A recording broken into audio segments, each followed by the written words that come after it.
Hi అందరికీ నమస్కారం. Welcome to Kiran TV news. Bharat దాదాపుగా $137 బిలియన్ చమురును దిగుమతి చేసుకుంటోంది ప్రతి ఏటా. అంటే 11.2 లక్షల కోట్లు. నెలవారీ చెప్పాలంటే ₹1,00,00,000 ముడి చమురును దిగుమతి చేసుకుంటోంది. అందుకే గల్ఫ్ లో ఎప్పుడు వార్ వచ్చినా మనం మొదట భయపడేది చమురు నిల్వలకు భంగం కలుగుతుంది అని. చమురు నిల్వలు చూడండి, ఇక్కడ 1990లో గల్ఫ్ వార్ వచ్చినప్పుడు మనకు అదే టెన్షన్ అయింది. 2003లో మనకి ఇరాక్ వార్ వచ్చినప్పుడు మనకు అదే టెన్షన్ అయింది.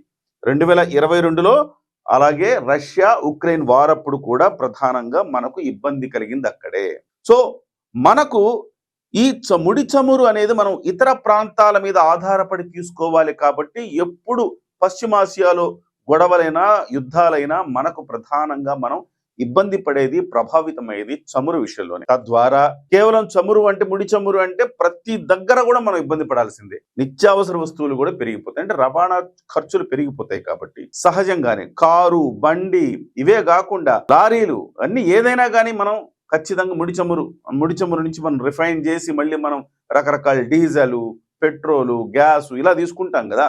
వీటన్నింటి ఆధారంగానే మన వ్యవస్థ నడుస్తూ ఉంటాయి. సో ఎప్పుడైతే ఇక్కడ వార్ వచ్చేసిందో వెంటనే వీటి ధరలు అమాంతం ఆకాశాన్ని అంటుతాయి. తద్వారా కనీసం నిత్యావసర ధర వస్తువులు కూడా పూర్తి స్థాయిలో ప్రియమైపోయే పరిస్థితి కనబడతా ఉంటుంది. అయితే ఇప్పుడు ఒక అద్భుతమైన న్యూస్ చెప్పారు హర్దీప్ సింగ్ పూరి. ఆయన మన కేంద్ర పెట్రోలియం సహజ వనరుల శాఖ మంత్రి గారు. ఆయన మొన్న ఇండియన్ ఎక్స్ప్రెస్ తో మాట్లాడుతూ మనము రాబోయే రోజుల్లో అండమాన్లో అద్భుతమైన ఆయిల్ నిక్షేపాలు కనుగొనబోతున్నాం. అది గయానా స్థాయిలో. గయానా అంటే దక్షిణ అమెరికాలో ఒక అత్యంత పేద వెనుకబడిన దేశాల్లో 2వ స్థానం. లాస్ట్ నుంచి పేద దేశాలు ఏవంటే లాస్ట్ నుంచి 2వ స్థానంలో గయానా ఉంటుంది దక్షిణ అమెరికా ప్రాంతాల్లో. అలాంటి గయానాలో 5 ఏళ్ల క్రితం ఆయిల్ నిక్షేపాలు పడ్డంతో 2015-16లో ఆయిల్ నిక్షేపాలు కనుగొన్నారు. దాన్ని వెలికి తీసేటప్పటికి 2019 అయింది. 2019 నుంచి మనం మొదలు పెడితే ఈ 5 ఏళ్లలో విపరీతంగా 184% గ్రోత్ పెరిగిపోయింది గయానా. సో ఒక గయానా స్థాయిలో గయానాలో 17 బిలియన్ బ్యారెళ్ల చమురు ఉందని అంచనా. ఈ 17 బిలియన్ బ్యారెళ్లు ఉండడంతో అంటే 17th ప్లేస్ ఆయిల్ ముడి చమురు దొరికే ప్రాంతాల్లో 17వ ప్రాంతం గయానా. ఆ గయానాతో సమానంగా మనకు కూడా చమురు నిక్షేపాలు ఉన్నాయి. ఇంకా చెప్పాలంటే అంతకు మించి మనకి చమురు నిక్షేపాలు ఉన్నాయని చెప్పేసి హర్దీప్ సింగ్ పూరి చేసిన ప్రకటన భారత్లో కొత్త ఆశలు చిగురించింది. అంటే ఏ స్థాయి ఆశలంటే మన ఎకానమీ ఇప్పుడు $4 ట్రిలియన్ ఉంది కదా, ఇది $20 ట్రిలియన్ అయిపోతుంది. అంటే ప్రపంచంలో టాప్ 2nd ప్లేస్కి మనం పోటీ పడతామన్నమాట. ఆ స్థాయిలో మనము అంటే ఇప్పుడు దాకా అభివృద్ధి చెందుతున్న దేశం అంటున్నారు కదా. రేపు ఇదే కనుక నిజమైతే అభివృద్ధి చెందిన దేశాల సరసన చేరటానికి పెద్ద విషయం కూడా కాదు. సో కాబట్టి ఇది ఒక అద్భుతమైన వరం అని చెప్పాలి. అండమాన్ నికోబార్ ఐలాండ్స్ దగ్గర ఇప్పటికే చాలా రోజుల నుంచి పరిశోధన సాగుతోంది. ఈ పరిశోధన ఫలితంగా అక్కడ ఆయిల్ నిక్షేపాలు బయటపడ్డాయని తెలుస్తోంది. సహజంగానే ఆయిల్ నిక్షేపాలు బయటపడ్డం అంటే అంత ఈజీ ఏం కాదు. ఎన్నో రోజుల శ్రమ. 2016 నుంచి అండి, 2016 నుంచి నరేంద్ర మోదీ గారు ఇచ్చిన ప్రోత్సాహంతో 2016 నుంచి అన్వేషణ ప్రారంభిస్తేనండి ఇప్పటి వరకు కొన్ని నిక్షేపాలు కనుక్కోగలిగారు. కానీ ఒక బల్క్లో అతిపెద్ద నిక్షేపాన్ని అండమాన్ దగ్గర కనుక్కున్నారని చెప్తున్నారు. అంటే ఉదాహరణకి 2024-25 సంవత్సరంలో 541 చోట్ల డిగ్ చేశారు, బావులు తవ్వి అందులో ఆయిల్ వెలికి తీయాలని ప్రయత్నం చేశారు. కానీ అవల ₹37,000 కోట్ల పెట్టుబడి పడింది. మనం సహజంగా మన తెలంగాణ ప్రాంతాల్లో కొన్ని ప్రాంతాల్లో చాలా బోర్లు వేసామండి, 30 సార్లు వేసాం, 40 సార్లు వేసాం బోర్లు, మొత్తం బోర్లు వేయడానికి ఆస్తి మొత్తం తగలెట్టేశాను అన్న వార్తలు కూడా వింటుంటాం కదా. అట్లానే ప్రభుత్వానికి కూడా మొదట అసలు ఇబ్బంది ఏంటంటే ఈ ఆయిల్ నిక్షేపాలు కనుగొనాలంటే పెట్టుబడి పెట్టాలి. ఆ పెట్టుబడి పెట్టడంలో గత ప్రభుత్వాలు వెనుకంజ వేశాయి. నరేంద్ర మోదీ గారి ప్రభుత్వం వచ్చిన తర్వాత ఆ పెట్టుబడులు విరివిగా పెట్టమని స్వేచ్ఛనిచ్చారు. తద్వారా ఈ రకమైన నిక్షేపాలు కనుగొనటం జరిగింది.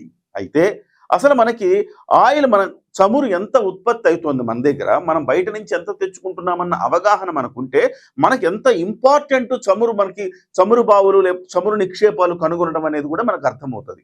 సో ఇవాళ మనము $137 బిలియన్ విలువైన చమురు నిక్షేపాలు బయట నుంచి తెచ్చుకుంటున్నాం. అంటే 11.2 లక్షల కోట్లు.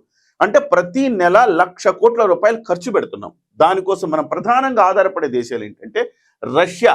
ఎందుకంటే రష్యా మన మిత్ర దేశం కాబట్టి మనం ఆయుధాలు కొనుగోలు చేయాలన్నా, చమురు నిక్షేపాలు చమురు కొనుగోలు చేయాలన్నా ఏదో ఒక వేరే దేశం దగ్గర నుంచి తెచ్చుకోవడం కంటే రష్యా మనకి భాగస్వామి కాబట్టి, మిత్రుడు కాబట్టి రష్యా దగ్గర ఎక్కువ తెచ్చుకుంటే 36% రష్యా దగ్గర నుంచి తెచ్చుకుంటున్నాం. ఇరాక్ దగ్గర నుంచి 20% తెచ్చుకుంటున్నాం. సౌదీ అరేబియా నుంచి 15% తెచ్చుకుంటున్నాం. అరబ్ కంట్రీస్ నుంచి 10% తెచ్చుకుంటున్నాం. యుఎస్ఏ నుంచి, అమెరికా నుంచి 4%, ఆఫ్రికన్ కంట్రీస్ నుంచి 4-5%. ఇట్లా దాదాపుగా మనం అంత పెద్ద ఎత్తున ఈ దేశాల నుంచి దిగుమతి చేసుకుంటున్నాం. మళ్ళీ ఇరాన్ లేదు కదా, మనం ఎట్లా ఎఫెక్ట్ అవుతామంటే ఇరాన్ దగ్గర నుంచి మనం నేరుగా కొనుక్కోకపోయినా ఇరాన్ దగ్గర నుంచి వేరే దేశానికి వస్తే ఆ దేశాల నుంచి మనం కొనుక్కుంటున్నాం. ఉదాహరణకు ఇరాన్ నుంచి ఇరాక్ వస్తుంది, లేదా ఇరాన్ నుంచి రష్యాకు వస్తుంది, ఇరాన్ నుంచి సౌదీ అరేబియాకి వస్తుంది, ఇరాన్ నుంచి మిగతా సౌదీ అరేబియా, యుఏఈ, తర్వాత రష్యా ఇలాంటి దేశాలు తీసుకుంటాయి ఇరాన్ నుంచి. అక్కడి నుంచి మళ్ళీ మనం తీసుకుంటాం. అట్ ద సేమ్ టైం మన రిఫైనరీలు చాలా ప్రభావం. వరల్డ్లో 3rd ప్లేస్ మన రిఫైనరీలకి. అంటే 250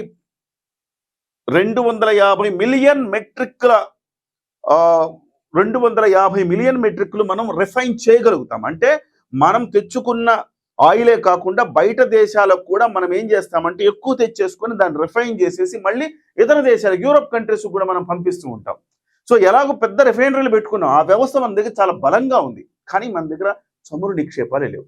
సో ప్రతి ఏడాది మనకు కావాల్సిన చమురు నిక్షేపాల్లో 100% మనకు కావాలి అంటే మన దగ్గర ఉన్నది 11-17% మాత్రమే దొరుకుతోంది మన దగ్గర. 83-89% మనం బయట దేశాల మీద ఆధారపడుతున్నాం. అంటే అర్థం చేసుకోవచ్చు మనకి ఎంత నీడ్. 1,00,000 కోట్లు ఎవ్రీ మంత్ మనం దాని మీద పెడతాం. అదే కనుక మన దగ్గరే కనుక చమురు నిక్షేపాలు దొరికితే ఆ సీన్ ఎలా ఉంటుంది? అద్భుతం కదా.